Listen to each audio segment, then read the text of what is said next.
When I say that these are toxic personalities, it doesn't mean they're evil human beings. It doesn't mean that they're second-class citizens. It just means that their level of adjustment is such that they're toxic in your life. I'm not asking you to say, I'm putting myself in a position where I'm better than these people or I'm sitting in judgment of them. I'm just saying protect yourself. And let me give you an example. I think life is largely about intentions. I mean, doesn't it matter when somebody does something? Don't you want to know what their intention was?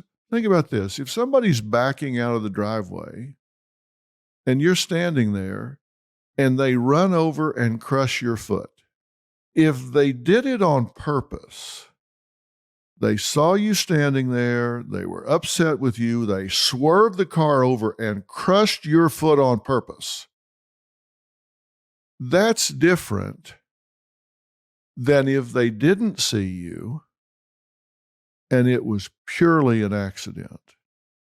Does it matter that one had a bad intent and the other didn't have a bad intent at all? Yes, it does make a difference. However, your foot is just as crushed either way, right? Your foot is crushed just as bad either way. Now, I had a friend in my life when I was growing up, and this guy, I'm telling you, it was like he had a cloud over his head. It just seemed like drama followed him around. No matter what happened, no matter where we went, it just seemed like something bad always happened. Something got broken, a fight broke out, conflict. We could be at the Y swimming. Before you know it, he's involved in somebody hitting their head on the diving board. Did he push him? No, but was he involved? Yes. We would ride our motorcycles and there would be a crash. I mean, did he crash the other motorcycles? No. But was he involved in the crash? Yes. It was like he was always in the middle of catastrophe. Now, here's the thing. And my mother said this to me real clearly. She said, look, he's a good kid. There's no question about it. But I'm telling you, you hang around with him. It's not a matter of if, it's a matter of when. It's not a matter of if you're going to get caught up and be in the crash, be in the drama, get in the fight. It's a matter of when it's going to happen, not if. Doesn't mean he's a bad person. It just seems to follow him around. Now, it would be indiscreet for me to say his name, JoJo, and she was right. He's been a friend forever, but somehow or another, JoJo just seems to attract this stuff. He could be sitting alone in a chair, and somehow or another, the leg would break and a splinter would fly in somebody's eye and a fight would break. Something would happen. I've asked you to do an audit, and I'm not asking you to sit in judgment. I'm just asking you to acknowledge, do you have these people in your life? And if you do, whether the intent is there or whether it's not, you have to make up your mind as to whether or not you're willing to put yourself at risk or whether you're not. Because I want you to have a winning strategy in your life. And that means you've got to make some hard decisions. Now, what did I say last time? I said that it begins with you having an image, deciding who you are. Deciding who you are and being consistent with that every step of the way. But you have to decide who you are, who you want to be. And part of that image needs to be that you have the right to have boundaries in your life. Now, you may decide that you're going to be assertive. You may decide that you're going to be more motivated. You're going to take greater initiative or whatever. And I said, I wanted you to star in your own life. You remember that? I said, I want you to decide, look, this is no dress rehearsal. We don't get a second pass through this world. This is it. This is not a dress rehearsal, and they're going to come along and say, okay, you had that 50 years, now let's start over. We're going to get a second bite at the apple. No, you don't get a second bite at the apple. This is it. This is it. But I do believe in second chances. And you may not get to do the last 30 years over, the last 40 years over, but if you're 40 years old, you've lived over 10,000 days. And I'm just saying,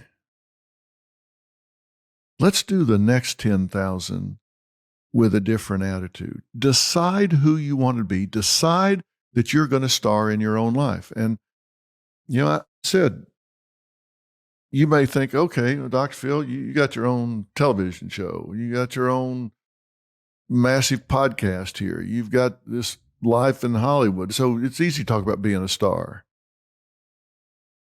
That's not what I'm talking about. If you're a teacher, star in your own life as a teacher. If you're a plumber, star in your own life as a plumber. Be a star in your own life. I didn't say be a diva. I said be a star. Take pride in what you do. Take pride in what you do. I think it's really, really important that everything you do, you're someone that says, I do what I do with pride and commitment. That's very, very important in you having a strategy moving forward. Now, I told you that you need to learn to accept praise. Remember we talked about that? You don't want to dig your toe in the carpet and say, oh gosh, it's no big deal. Well, it is a big deal. I want you to learn to own praise. When somebody says, hey, you did a great job, just say thank you. Accept it and own it. One of the things I want you to think about is what sets you apart from the rest of the world. If you want to rise above these toxic people in your life, if you want to not be defined by them, if you don't want to be dragged down by them, if you don't want to be codependent on these people, if you don't want to let them determine who you are, ask yourself, what is it about you that makes you essential in every relationship that you have, in every situation and circumstance that you have? You are not brand X. And you know how to become essential is know something other people don't know. Find out what it is that you uniquely add to a situation and cultivate that. What is it you do better than anybody else? What is it you do better than anybody else? There's an old joke that says, if you want to be a success, you need to do two things. Number one, never tell anybody everything you know. Number two, crickets. Because you don't tell anybody everything you know. Be essential. As a mother, you're essential. You do things nobody but you can do. If you work somewhere in an office, cultivate a skill that if you're gone, there is a missing element that they can't get by without. And maybe what you do is you become the best utility player there. You're the one that can fix that damn copier. You're the one that knows how to reset all the breakers in the building. You're the one guy that is willing to get up on the roof and get the air conditioners working. You're the one guy that knows the code on the computers that gets the accounting program working. Be that person that knows a lot of answers nobody else knows, and don't tell everybody everything you know. Be essential. And be unique in your knowledge. That makes you essential. Now, I'm talking about strategies here. I'm talking about strategies for getting ahead, because what if in this image that I'm talking about, you decide, I want better than what I have. I want more. And I don't care what your currency is. Everybody has a currency. And everybody's currency is a little bit different for them than it is the person next to them. Now, what's currency? Well, money, monetary currency, that's real obvious, right? But even why people want money is different. Some people want money because of what they can buy with it. Some people want money because it represents that the world values them. It's how they keep score. It's not what they can buy with it. I mean, look at Warren Buffett. Warren Buffett lives in Omaha, Nebraska. He lives in a house that is very modest, very middle class. He's lived in it since he didn't have a lot of money, and now he's got billions and billions of dollars. He still lives in the same house. He still drives the same kind of cars. Money to him is not to acquire material things. Money to him obviously represents something else. It's a way of keeping score, and maybe it tells him he's winning. He's accumulating more than someone else. Maybe that's what it is. I don't know. But ask yourself, what is your currency? It's important that you understand when you decide what your image is, ask yourself, what is unique about you? What do you know? What can you do? What is your skill set? What is your personality characteristic that is not common, that nobody else knows? And then when you apply it, when you get in the game and you use those essential skills, how do you keep score? What is your currency? That's the only way you're going to know if what you're doing is working or not. Maybe your currency is a closer walk with God. It's a spiritual experience. That's okay. It doesn't have to be about money. It could be your children being successful and happy and fulfilled. That's a great currency. Being closer to God, or whatever being you refer to as that being in your life, whether it's God or something else that you feel closer to, that you feel fulfilled, whatever your currency is. Maybe you're to the point that you're not working for rent money anymore. Maybe that's not what's important to you now. Maybe you're past that. Maslow says that we have a hierarchy of needs, and, first is survival.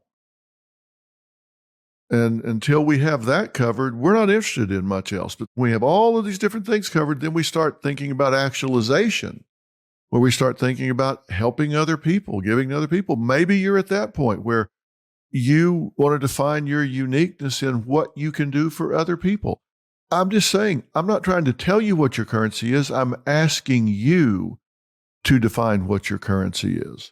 And once you decide, okay, I know what my image is. I know who I am. And part of that image is the right to set up boundaries and get these toxic people out of my life. It doesn't matter whether they meant well or not. They're not working for me. It's not helping me in the pursuit of healthy goals. These people, maybe they'll work for somebody else. They don't work for me. Our chemistry isn't right. We don't click. Maybe they're just bad intent people, and you damn sure need to get rid of them. But you have the right to control your relationships and get people out of your life. That's part of your image. Control your relationships. Some people say, I don't want to talk to this person because when you say hello, it's going to be an hour. You know what? If that's true, you're not running your own life. Because you should be able to say, hey, it was good seeing you. Sorry, I can't visit right now. I got to go. And they go, oh, well, and get offended. Well, then let them get offended. If you need to go to pick up your kids, you don't need to hide in a broom closet when you see this person coming because they yammer on forever. Take control of your life. Don't hide. When you see them, say hi. They go, oh, I'm so glad to see you. I need to tell you something. Hold that thought. I don't have time to visit right now. I need to go pick up my kids, so I will see you later. Control your own relationships. Don't be a victim. That's part of this image I'm wanting you to take control of your life. Part of your image is you have the right to set boundaries. You have the right to control your relationships. You have the right to get these toxic people out of your life. That's very, very important. That's part of your image. Part of your image is deciding what it is that's unique about you. Part of your image is deciding what your currency is. And then once you know those things, and you say, okay, he wants me to star in my own life, what's my plan?